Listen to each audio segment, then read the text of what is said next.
making profit here. Wait up, we gon' always win. This is Fight Forecast. Coming up on Africa's #1 combat sports show, we get former UFC middleweight champion Dricus du Plessis' thoughts on Sean Strickland and Israel Adesanya's upcoming fights, and his take on his next fight. We check in with rising South African MMA star Willie the White Lion van Rooyen and making his debut in one championship. We also take a look at what's making headlines in the world of combat sports. The UFC bantamweight division might have a new problem on its hands after Mario Bautista's submission win at UFC Vegas 113, a performance that's pushed him straight into the contender conversation. Alexander Volkanovski continues to defy time. At 37, he's still operating at an elite level, and his late career run is forcing GOAT conversations across the MMA world. Over in the PFL, Usman Nurmagomedov opened the 2026 season in dominant fashion, submitting Alfie Davis in Dubai to defend his lightweight world title yet again and cement his status as the league's pound-for-pound king. The card also crowned Ramazan Kuramagomedov as the PFL's inaugural welterweight champion. And then there's the crossover chaos. Anthony Joshua linking up with Khabib Nurmagomedov and Islam Makhachev in Dubai, teasing a Dagestan visit and sending boxing meets MMA social media into meltdown mode. But the viral moment of the week? 47-year-old Andrei Arlovski capturing the BKFC heavyweight title, proving combat sports doesn't have an expiry date and stealing headlines across the fight world. UFC 325, a thing of the past. We move on. The UFC calendar does move at a crazy pace. Dricus, thanks once again for making time for us. Looking at where the calendar's going, looking at how things are shaping up, the middleweight division, everyone is kind of paying attention to. But a lot of the guys are already booked up for fights, and it's two of your previous opponents, Sean Strickland up against Hernandez, in a fight night. That's an exciting one. How do you see that one going? Oh man, I'm so excited for that fight. You know, Hernandez is one of the guys that I saw come up. We've actually were scheduled to fight, and circumstances the fight didn't happen. But I mean, as of late, and it's always like his fight style is just crazy. He just goes and goes and goes, and his gas tank is crazy, especially with the way he fights. He strikes, he gets in there, he makes it ugly, and he just breaks his opponents. He just breaks them mentally, physically, just with the pure pace. His last fight against Roman Dolidze, it was insane because Dolidze is a high level grappler, and Hernandez made him look like a beginner. It was a one-way ticket. It was just one. Hernandez didn't even look like he struggled once. And then you have Strickland. Keeping that guy on the ground is I speak from experience, keeping that guy on the ground, that is another task. And then breaking him physically and mentally, that is not an easy task. And to pick a win on that fight, I have to say, I can't do it. I can't do it. I think, DDP doesn't have a prediction on this one. I don't have a prediction on this one. I think, Strickland, I don't see a finish in this one. Yeah. I can almost guarantee that this fight is not going to finish. You have two guys with great gas tanks. Strickland, who is, he's tough. You're not just going to knock him out. You can. Hernandez doesn't really have that power, and that's not his style. So he's going to need to control, and controlling a guy like Strickland is so good at getting back up. He's going to be very hard. And Strickland, we've seen, if things don't work, he just fights his style. He's going to chip down, throw that jab, throw the cheap, and get a hit on point. So, this can go either way, but if I have to put money on it, I'm probably going to go with Strickland. Yeah. So the former champ to get the W? Yeah, I think so. I think just in terms of his style, if you fight Strickland and you're going head to head, you need striking to beat him. You need striking, really good striking to beat a guy like Strickland. Is this an opportunity for Strickland to dream again of getting that belt? He does speak about wanting another shot at the title, but he seems to have fallen down the pecking order thanks to a certain Dricus du Plessis. Do you see him moving in that space again? Yeah, the thing with a guy like Strickland is he's just one of those people who can't do it because in his mind, he doesn't overcomplicate he doesn't put the belt on a pedestal. He said that. So that is in the situation he is now. It's great for him because he's the one guy that on a short notice just steps up and takes a shot. And once again, his style is just one of those styles that's really hard to figure out. So, of course, I think he's a guy that can go up again and make a run for the belt. This fight will help him a lot in doing that. But yeah, I mean, I do think if I have to go, I think I'm going Strickland. And that puts him right back into the top ranks. I mean, 3 fights. Fluffy is one to keep an eye on, though. Exciting to watch, right? Yeah, I mean, he has the longest winning streak, if I'm not mistaken, in the middleweight division right now. And I mean, he's coming up, not facing the best opponents, but now facing a guy like Delite, who's been in the ranks for a long time. And this is going to be his first real test. This is going to be a big fight for Hernandez to show, do I belong in the top 10 or do I belong in the top 5? Obviously, now you've accustomed to being main card, main event. That changes potentially down the line. But when you start popping up on fight nights, is that just something you take in your stride to get back to the main event on a UFC number? Yeah, I guess for some people it doesn't matter. For me, I would rather be a co-main or main card fight on a big event than be the main event on a fight night. That's just me personally. Because yeah, I mean, I live for the big moments. You seem to thrive in the big moments. Absolutely. So let's let them continue. I think the reason I've asked you that is because I look like a guy like Israel Adesanya, one of the greatest ever to do it, middleweights, former champion. He's now at a different stage in his career. He goes up against Pyfer, who's a guy who's kind of trying to make waves in the space. It's a tricky one for Israel Adesanya, but we know the quality, the mindset he possesses. He's still a very dangerous opponent. Yeah, I mean, if you're fighting a guy like Israel Adesanya, you better know you have to be on your best. Even though he's on a 2-fight skid, the fight with Imamov, he was doing great in that fight, and this is the fight game. He got clipped, and that happened.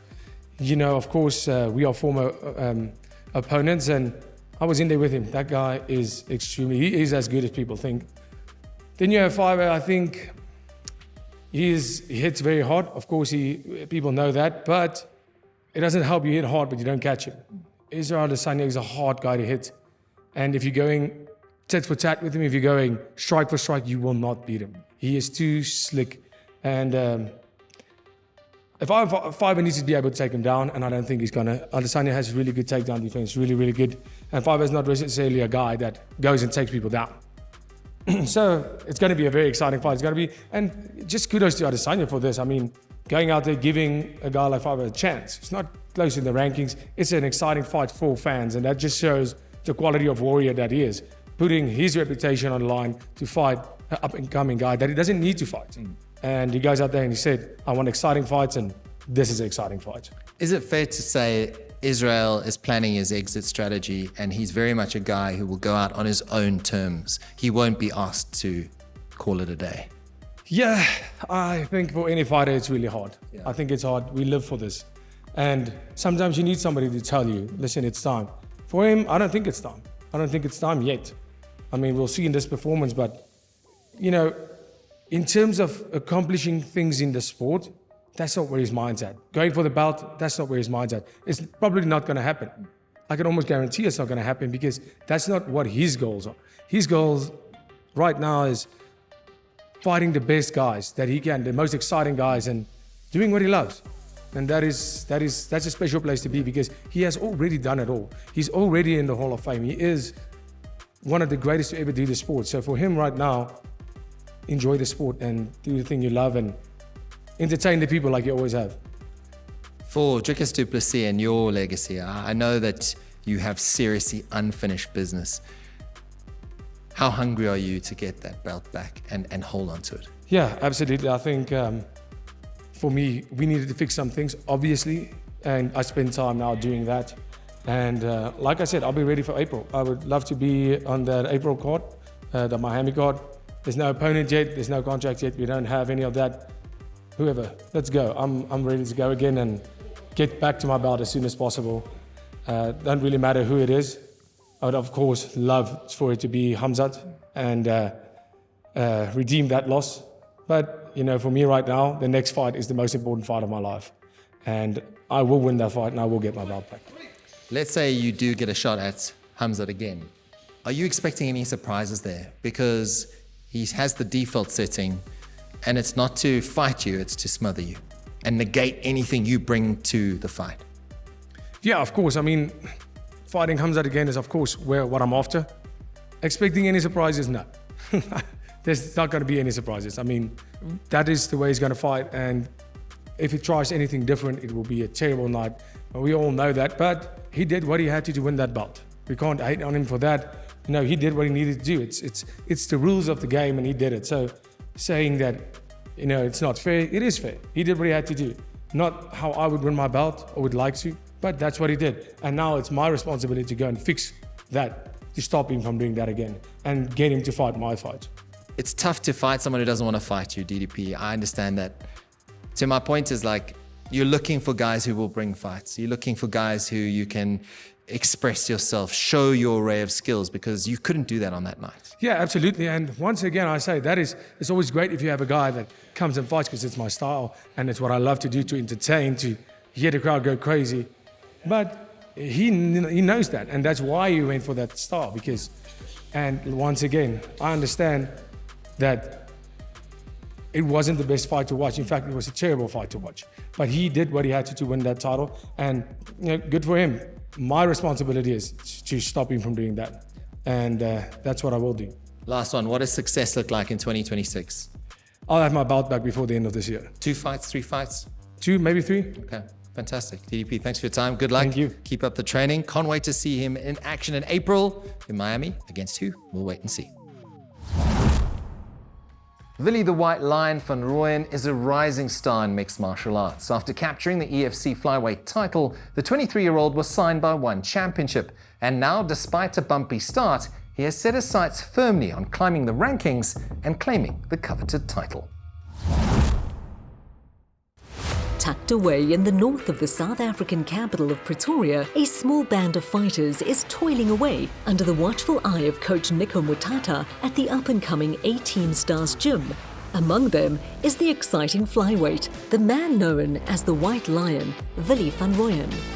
It's actually my coaches gave me that name, and I just went on with the name. Actually went from my amateur days. I fought a fight and I actually got knocked out, rocked at the end of the second round, and I just kept on fighting. The ref on a miracle didn't stop the fight, and I came back this third round and I actually knocked the guy back out. So after that fight, my coaches just said, yeah, I'm fighting like a lion, and they decided to call me the White Lion after that fight, and ever since I just kept on going with the name. The 23-year-old former Extreme Fighting Championship champion is now on One Championship's roster and eager to prove he belongs in one of the biggest promotions on the planet.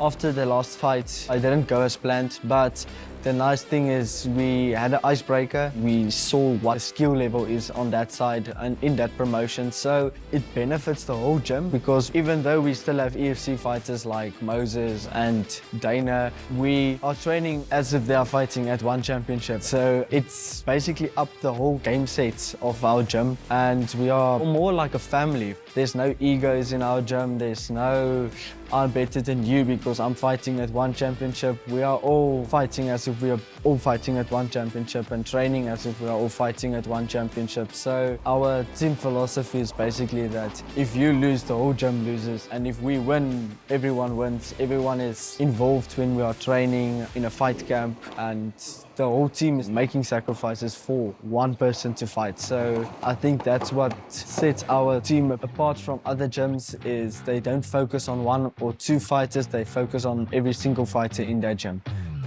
Van Rooyen trains in between his classes at the Tshwane University of Technology, where he is studying an advanced diploma in kinesiology and coaching science. Finding that balance is tough.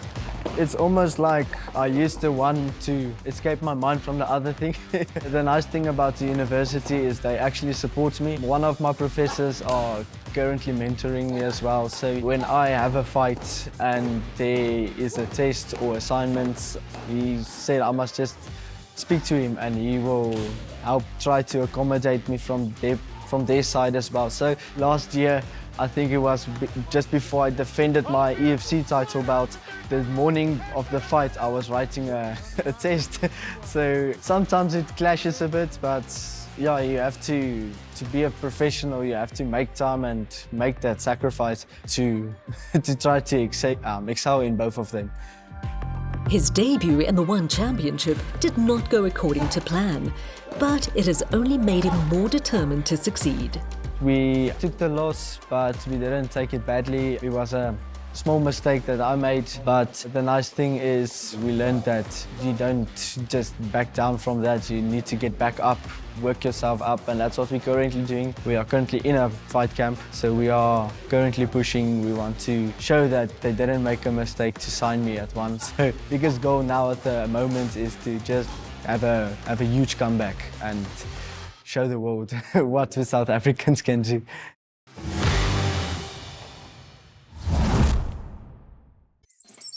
Bonjour. You know you don't always have to go all in. Every game needs a bit of in-game management. Reset. Breathe for a second.